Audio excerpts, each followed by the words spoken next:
You have computer systems at your school. You have laptops. You have tablets to communicate with the families. But do you have them secure? Do you know what it takes to secure your computer systems? Do you have cameras in your school? Do you use them? What do you use them for? Do you know how cameras can help you in your childcare program? Not just about keeping the children safe, but about training, credibility, and sometimes helping you understand exactly what's going on in the classroom. Cameras can be used for many different ways, but have you learned how to use your cameras appropriately so you can also help your teachers become better at delivering the program they need to deliver? Welcome to Decoding the Childcare Business. My name is Zuleika Hines, and you won't believe what has happened to me and what I've learned from securing my own technology within my school. I've learned more about technology and securing technology than I thought I would learn.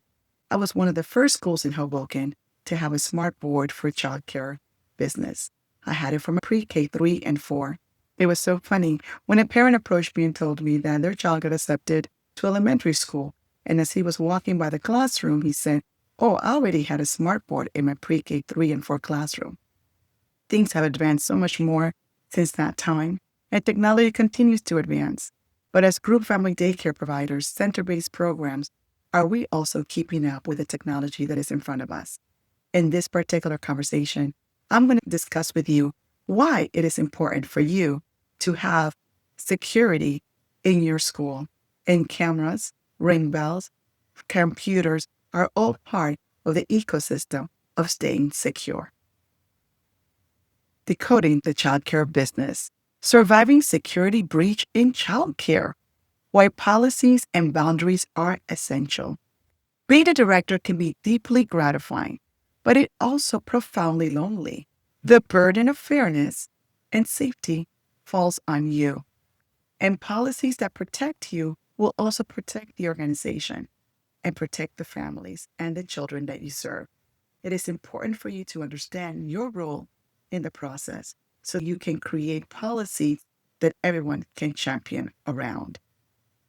But before I proceed, I want to ask you to please like and subscribe this video. I am so excited about the content that I'm bringing you today. I'm making sure the content is in small bites that you can digest it, understand it, and are able to implement it immediately into your program. By understanding policies and breaking down each policy in its own separate segment, I hope that I can enlighten you in ways that can navigate your journey. Whether you're a new director with me or a director that has multiple programs, these policies are going to help you fine-tune what you already have in place, allow you the opportunity to reflect on what's going on in your program, and at least encourage you to understand that you are not alone. We all go through these different scenarios, and parents and children and teachers help us become a better director. These policies in place, we can create guardrails to our program that can at least give us the insight that we need so we can continue to build childcare programs that are successful. My name is Zuleika Hines. Thank you for joining me. And now back to surviving security breach in childcare. The information provided in this presentation is for educational and informational purposes only. It does not constitute legal, financial, or professional advice. Every childcare business is unique and regulations vary by state and jurisdiction. Please consult with a qualified attorney, financial planner, or professional advisor regarding your specific business situation before implementing any new policies or contracts. An investment in knowledge pays the best interest. Benjamin Franklin. What policies do you have in place to secure your childcare program? What are your security protocols? And what have you done to make sure that the staff is made aware of your security protocols? I had an incident in my program where teachers were logging online incognito and ordering shoes. How did I know that? Because my system network had the ability to ensure that any stroke in my program, any key that was entered was traceable. And I could go into that computer and ensure that this use of the computer was being done in the manner that it was set to do. I had another incident where a particular program director was utilizing that computer to conduct her own business. And because of that, she was updating her boyfriend's resume. She was conducting Zoom meetings online. as opposed to supporting the teachers, making sure that the information on the parents' computer system was updated, responding to emails. And by being able to trace that to the network, I was able to see exactly what was going on and help mitigate the situation. There were other instances that the cameras provided clarity. There was an incident in a classroom where the child injured themselves, and parents were accusing the teacher of that injury.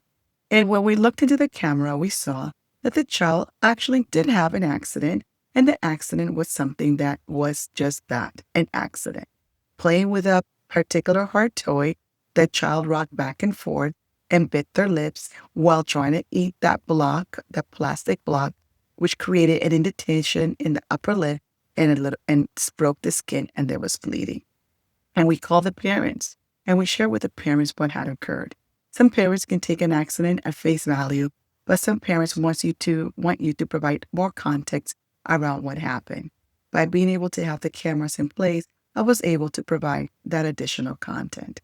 The other thing for me that was important for having cameras was because I had an outside area and I wanted the teachers to be engaged with the children. When I noticed that the teachers were not physically engaged with the children, doing activities that caused them to move back and forth, playing with the balls, doing hoops, I will investigate that further. I will ask the teacher, was there something in your outdoor play that limited your ability to interact with the children in a more engaging way that created a sense of excitement?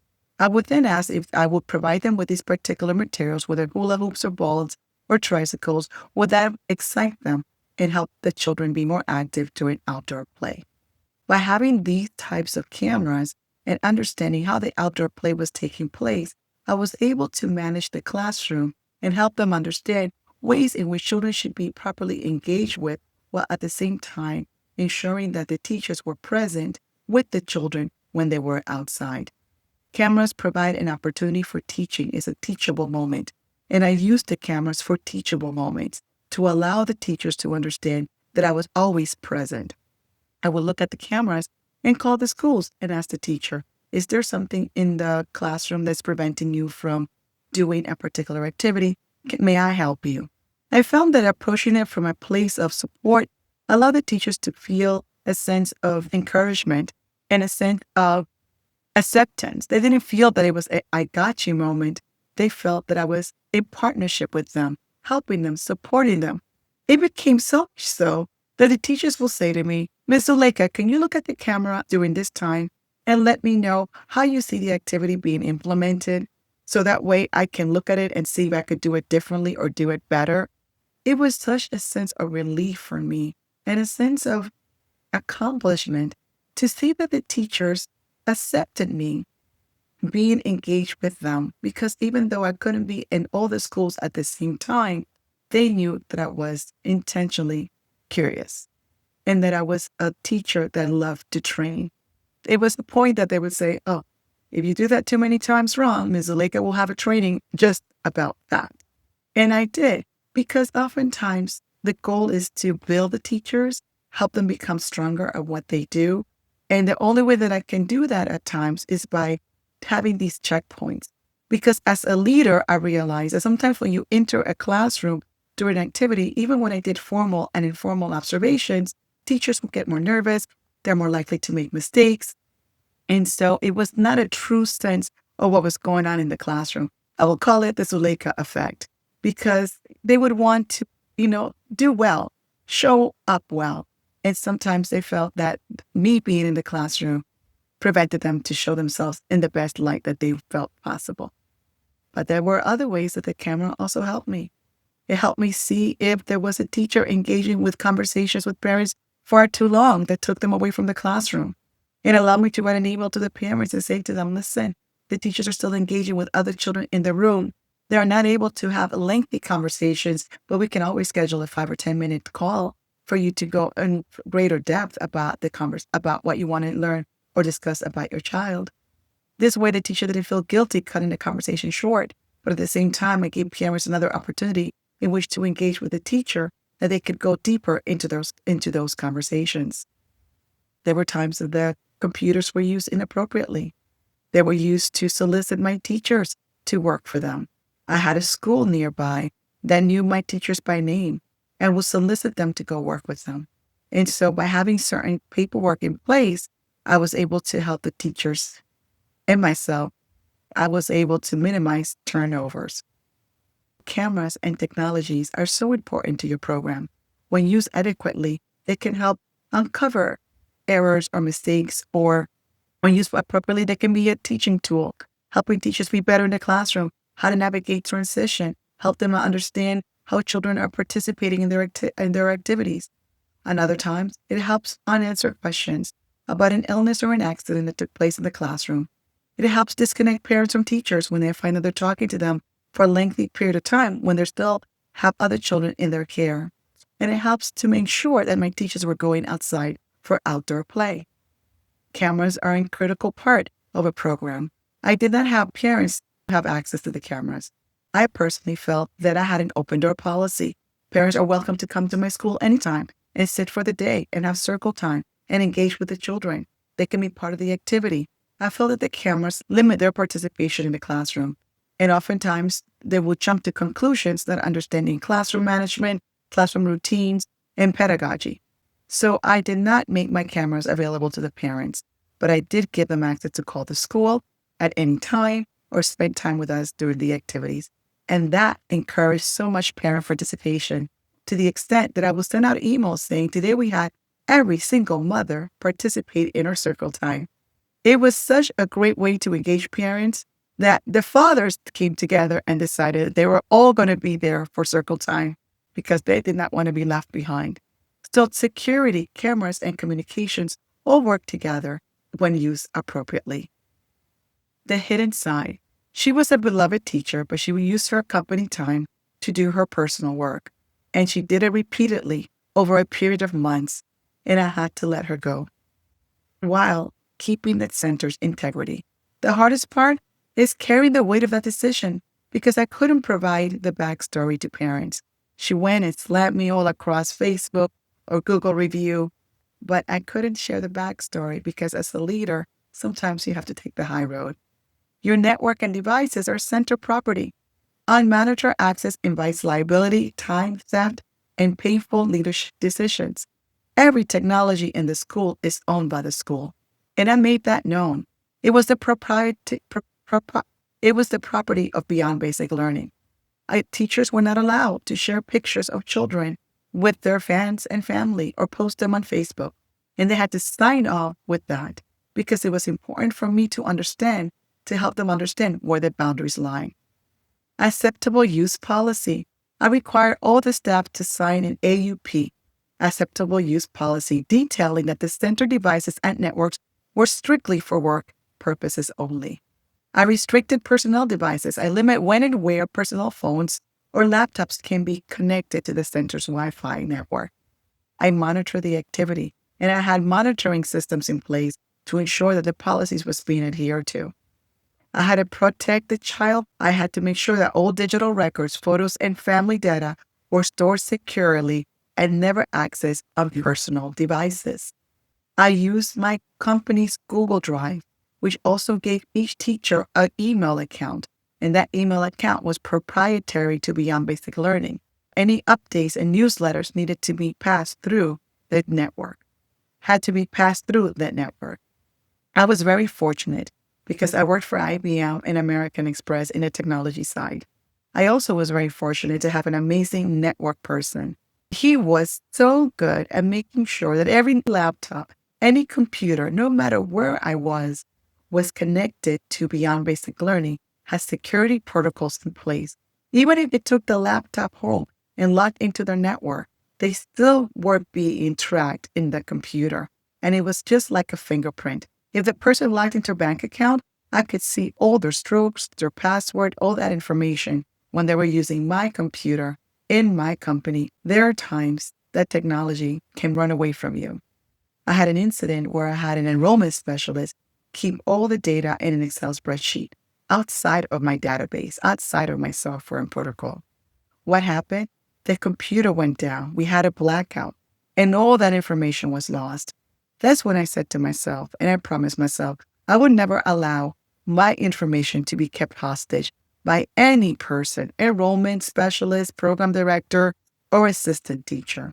I made sure that I created a back end to every email that came in through enrollment or any email that came in through all of the emails. By doing that, all the communication that was filtering in and out of my system under my Beyond Basic Learning Enterprise database was running through my network. A stamp or a copy of that was kept in my database. There was no email that was passing through my network that I did not have a carbon copy to. And for you to get that, you must get a URL in order to be able to take advantage of these benefits. How do you do that? You go to a place like GoDaddy and you open up a URL. You buy the name, you buy your URL name, and then you bring it into Gmail. And Google Gmail will then work in a way that you can add different emails to that account. So my email was Beyond Basic Learning, right? So I would add different email accounts according to the classroom. So if a classroom was blue, I would call it blue@beyondbasiclearning.com. I never called it by a teacher's name because if the teacher left and a new teacher came in, or the teacher resigned and a new teacher took on the job, or I promoted a teacher from within to be a lead teacher, then that email going to, let's say, Abigail@beyondbasiclearning.com had to be rerouted to a new name.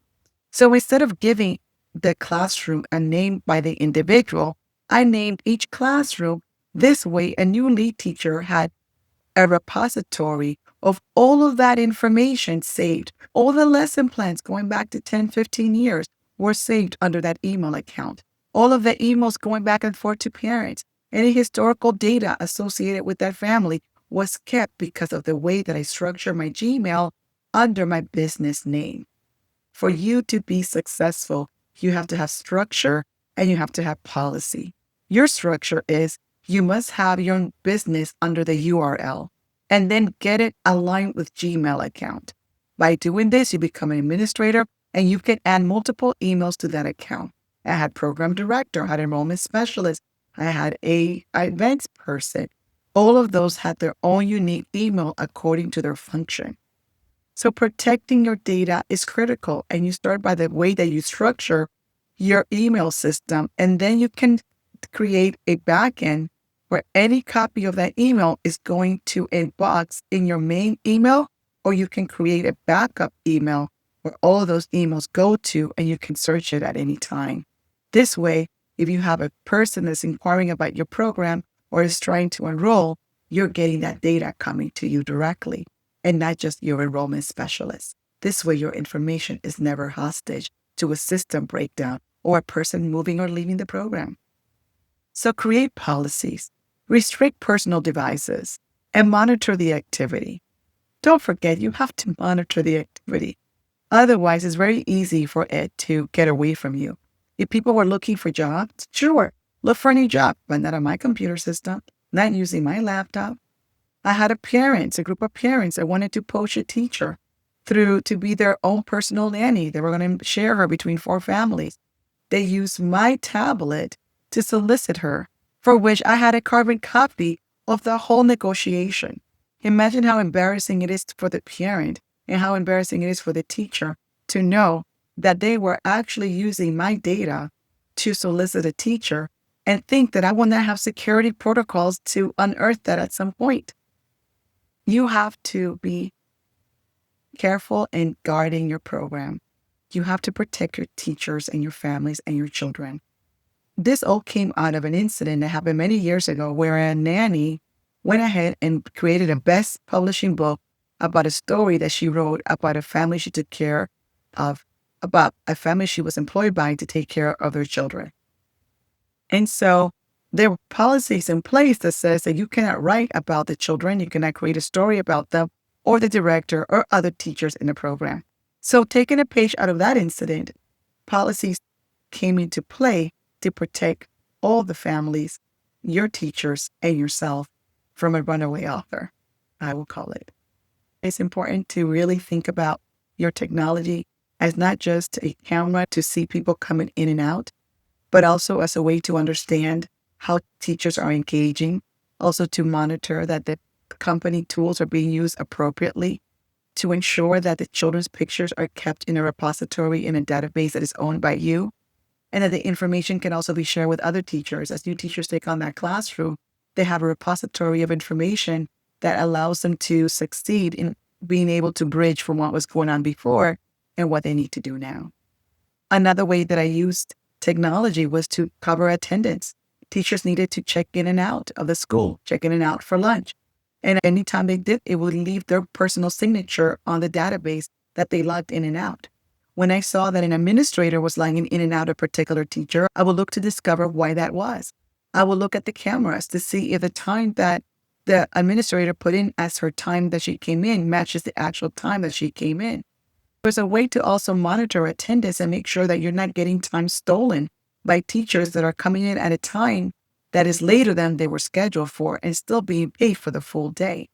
So cameras allow for this incident to take place and allows you to monitor the use of what's going on. I also used the cameras to check on my cleaning people. I wanted to make sure that they were cleaning as we had agreed, that they were taking the mattress off the cribs, that they were making sure that they were cleaning underneath the mattress, that they were vacuum cleaning and washing the carpet. And so I wanted to make sure that the filters were being cleaned. And so when I looked at the camera, I was able to see if that was being done appropriately or not. Because what happened with the cleaning people is that they would bring this wonderful person, they will do a great job, then they will assign it to one of their team members, and then over time, the cleaning was becoming less and less adequate. Then over time, the cleaning was deteriorating. It was not the sharp, clean school that it was when they first started. So I used the cameras to communicate that to them and to see what they did and to ensure that the cleanliness happened as it should. I also used the cameras to determine if I had a lot of snow in the front. In those days that were really snowy and the snow was piling up, I would be able to look at the cameras and let the teachers know, don't forget that I have ice melts on the outside storage. Please don't forget to put them down while we wait for the cleaning person to come by and shovel the snow. So cameras, your computers, your phones are all part of the way that you ensure that your classroom stays safe and that your school stays safe. So what must you do? Your network holds your most sensitive assets. Security isn't just about protecting against outside threats. It's about preventing internal misuse of company time and resources. And I hope that these stories help you see what are the things that I did. Why centers are vulnerable? They're highly sensitive, personally identifiable information that must be strictly controlled.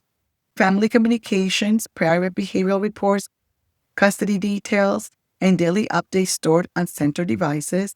There's financial data, tuition payments, staff payroll, and business banking information that you must keep on check and make sure that no one is using it inappropriately. We often think that network security is protection against the outside, but the biggest risks are often internal. A routine security system audit revealed a beloved teacher was using center devices and company time to run her own private business, hosting Zoom meetings, or being recruited with other parents.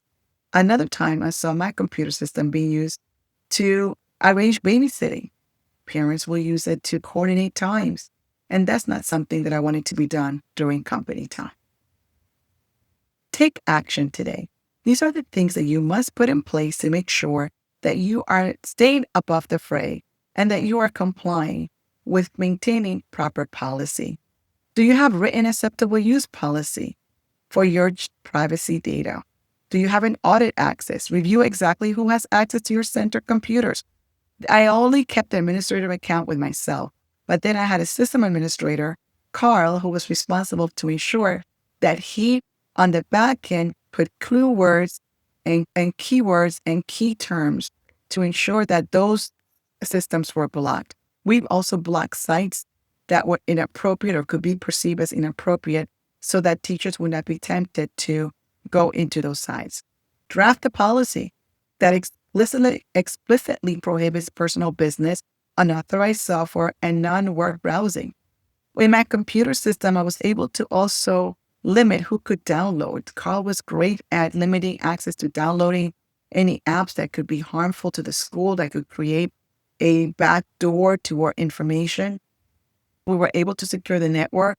We changed default passwords. And we were able to separate the Wi-Fi to ensure that our Wi-Fi was strictly used for company purposes. So every time a teacher left the program, remember I said to you, it was not named by the person, it was named by the classroom. I was able to go in there and change the password and delete whatever access she had to the email, whether it was in her phone or in her computer. It gave me greater control of how the technology was being used, how the email was being used, how the shared drive was being used, because a lot of the information was also kept on the shared drive and shared with other classrooms, especially during transition of a child moving from one classroom to another. Having security policies is important. It's not just about the cameras, it's about your network. It's not just about the network, it's about your email addresses and who has access to your email account and how that information is used. It's about making sure that the data is not being used inappropriately, that teachers are not taking the technology like photos and voice recordings and sharing it with people outside of the community of the school. I want to thank you for watching Decoding the Childcare Business. I hope that this information about security and policies is helping you navigate what exactly should be in your manual. And if it's not there, what is missing and how you can now go ahead and implement a policy that can be utilized and applied across the program. Remember that I need you to log in and subscribe. I need you to give me the thumbs up and leave me comments. I also want to thank you for being part of this, being in this journey with me. I'm looking forward to sharing more information with you. Thank you for joining Decoding the Childcare Business. My name is Zuleika Hines, and I cannot wait to meet you.